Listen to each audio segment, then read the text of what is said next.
अस्सलाम वालेकुम to everyone. Ninth class biology made easy. Subscribe कीजिएगा चैनल को। आज हम स्टार्ट करेंगे चैप्टर 6 एंजाइम्स का है और सबसे इजी चैप्टर है। शॉर्ट क्वेश्चन आते हैं, मेनली 2 लॉज हैं, बहुत ज़्यादा इंपॉर्टेंट क्वेश्चन हैं और 2 लॉज हैं। चलो देखते हैं। सबसे पहले introduction little bit. The life of living organism is reflection of what is going on their bodies. Living organism की जो लाइफ है वो एक मेन चीज़ बताती है कि इसकी बॉडी के ऊपर क्या गुजरा है। Metabolism is the set of biological reaction that occur in living organism in order to maintain life.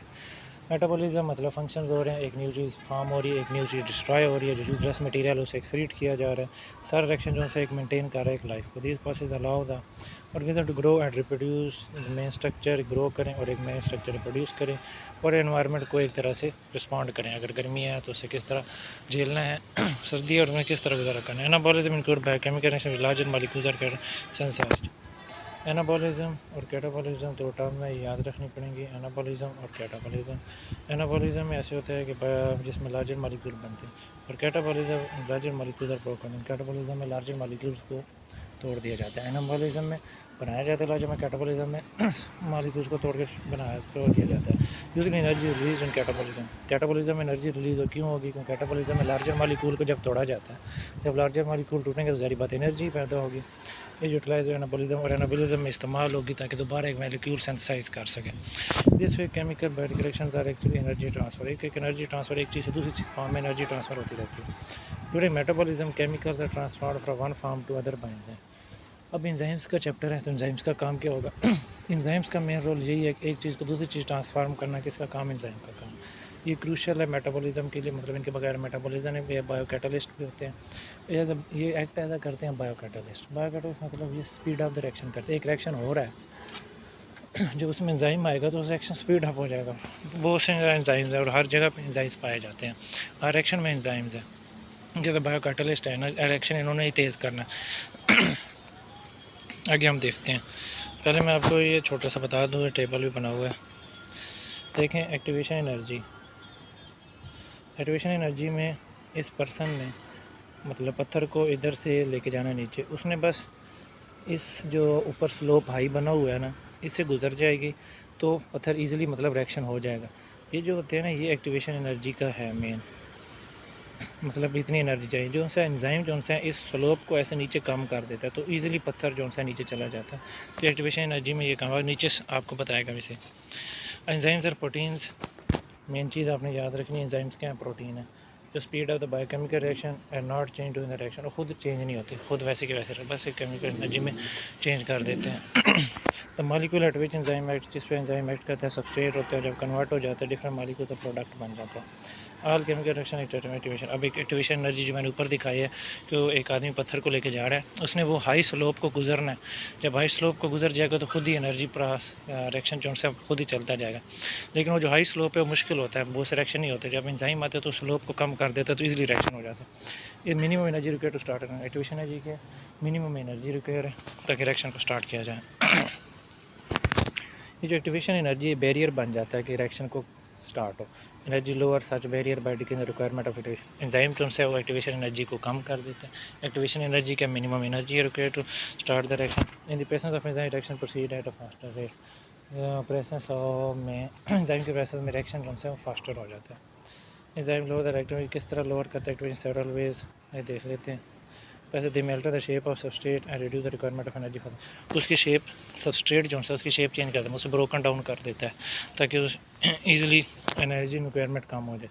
Some enzyme do so bye, और कुछ एंजाइम जो उनसे हैं चार्ज डिस्ट्रीब्यूशन पे चार्ज उनका चेंज कर देते हैं ताकि वो इजीली चार्ज के जरिए अट्रैक्शन हो जाए और वो एक्टिवेशन एनर्जी कम हो जाए। एंजाइम में also activation by bringing substrate in the correct orientation.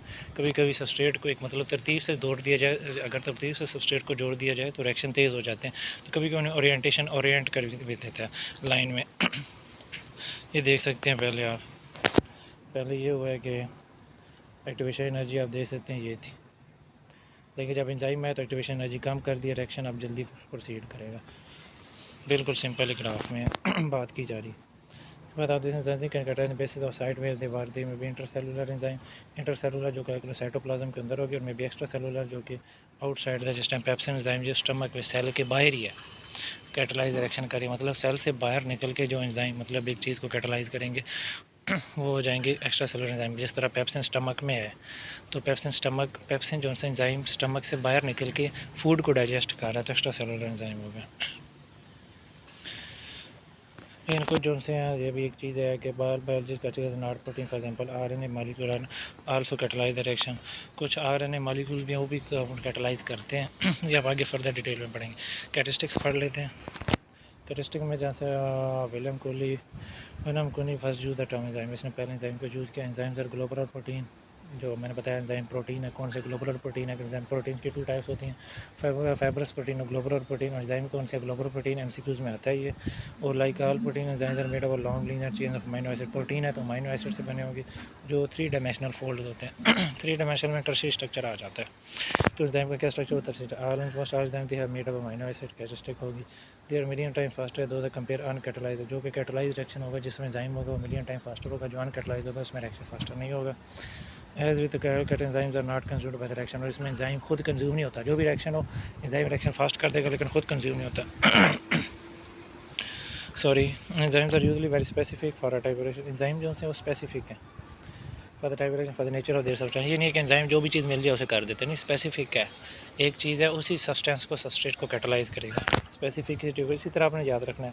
एक अमीनो एसिड से बने हुए हैं, फास्टर रिएक्शन करते हैं, स्पेसिफिक हैं।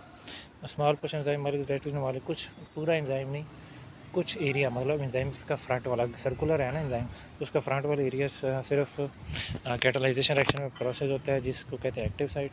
वो रिकग्नाइज करता है, ये पहले रिकग्नाइज करता है, ऐसे ही बाइंड नहीं करता, रिकग्नाइज करता है। रिकग्नाइज क्यों करता है? ताकि स्पेसिफिक है। स्पेसिफिक मतलब उसे वही चाहिए जो क्या सा कन्वर्ट करना है। ऐसे हर चीज़ को सबस्ट्रेट में प्रोडक्ट में कन्वर्ट नहीं कर सकता। बाइंड सबस्ट्रेट करता है और फिर कैरी आउट द रिएक्शन करता है। Enzyme protection can be enhanced और diminished by the cell according to the need. या रेगुलेटर इनहिबिटर एक्टिव। आगे इनहिबिटर्स और एक्टिवेटर्स भी पढ़ेंगे। इनहिबिटर्स रिएक्शन को स्टॉप कर देते हैं, एक्टिवेटर्स कभी रिएक्शन को स्टार्ट करने के लिए इस्तेमाल, तो इनहिबिटर रिएक्शन को स्टॉप करने के लिए भी इस्तेमाल एंजाइम किए जा सकते हैं। आगे हम पढ़ेंगे समझ do not need an additional compartment do not need an additional compartment to work however other non protein molecule ion called cofactor. कुछ एंजाइम तो खुद ही काम कर देते हैं, इजीली सबस्ट्रेट को प्रोडक्ट बना देते हैं, लेकिन कुछ एंजाइम्स को एक और चीज़ भी चाहिए होती है जो कि नॉन प्रोटीन होती है। तो एंजाइम प्रोटीन है लेकिन उसे नॉन प्रोटीन से छोटा सा स्ट्रक्चर भी चाहिए होता है, जो आयन चाहिए होता है जो को फैक्टर कराता है। को फैक्टर इधर ऑर्गेनिक या ऑर्गेनिक मेटल आयन्स हो जाते हैं, ऑर्गेनिक हो जाते हैं। अगर ऑर्गेनिक टाइटली बॉन्ड हो जाए, they are called prosthetic group. ये एमसीक्यूज में आते हैं। पर टाइटली बॉन्ड हो जाए तो टाइटली बॉन्ड ये है कि ईजिली फिर रिमूव नहीं होता। फिर organic loosely attach, they are called coenzyme. अगर लूजली अटैच हो तो कोएंजाइम मतलब ईजिली रिमूव हो जाता है जब लूजली अटैच होता है। कोएंजाइम जो से ट्रांसपोर्ट और chemical from one enzyme to another करते हैं। सम इंपॉर्टेंट विटामिन जो से एग्जांपल आपने याद रखना है, प्रोस्थेटिक ग्रुप में क्या आ जाते हैं, कोएंजाइम्स में क्या आ जाते हैं, कोएंजाइम विटामिन आ जाते हैं। Some enzymes convert together specific order, getting a metabolic pathway and metabolic enzyme take product of another substrate as a part after the reaction taking the next time। इस line का मतलब ये है कि metabolic pathway में एक तरतीब बन जाती है। एक रिएक्शन ने सबस्ट्रेट बनाया प्रोडक्ट में, और अगले ने प्रोडक्ट वही दोबारा सबस्ट्रेट में बना दिया, और फिर एक सबस्ट्रेट का मतलब एक एंजाइम से प्रोडक्ट बनाता, अगला उसे सबस्ट्रेट के तौर पर ले लेता है और फिर एक आगे दोबारा प्रोडक्ट बना के रिएक्शन पूरा कंप्लीट कर देता है। इसके बाद यूजेस ऑफ एंजाइम है।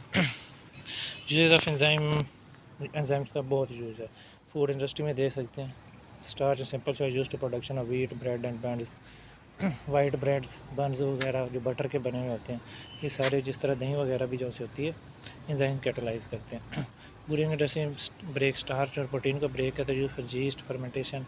अल्कोहल में ब्रूइंग इंडस्ट्री ब्रूइंग वही थी जो अल्कोहल फॉर्मेशन करती है, या अल्कोहल रिलेटेड प्रोडक्ट्स बनाती है, ब्रूइंग इंडस्ट्री होती है।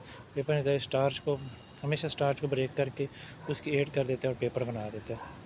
डिटर्जेंट्स में रिमूवल ऑफ प्रोटीन स्टेट कपड़ों से दाग वगैरह ख़त्म करने प्रोटीज एंजाइम होते हैं। अमाइलेज एंजाइम होते हैं, डिश वॉशिंग में करते हैं क्योंकि अमाइलेज स्टार्च को डाइजेस्ट करता है, प्रोटीन को डाइजेस्ट करता है, तो क्लॉथेस से प्रोटीन जो गोश्त वगैरह के तेज़ धब्बे होते हैं वो ईजिली उतर जाते हैं। नेक्स्ट लेक्चर में factor in the rate of enzyme action discuss करेंगे।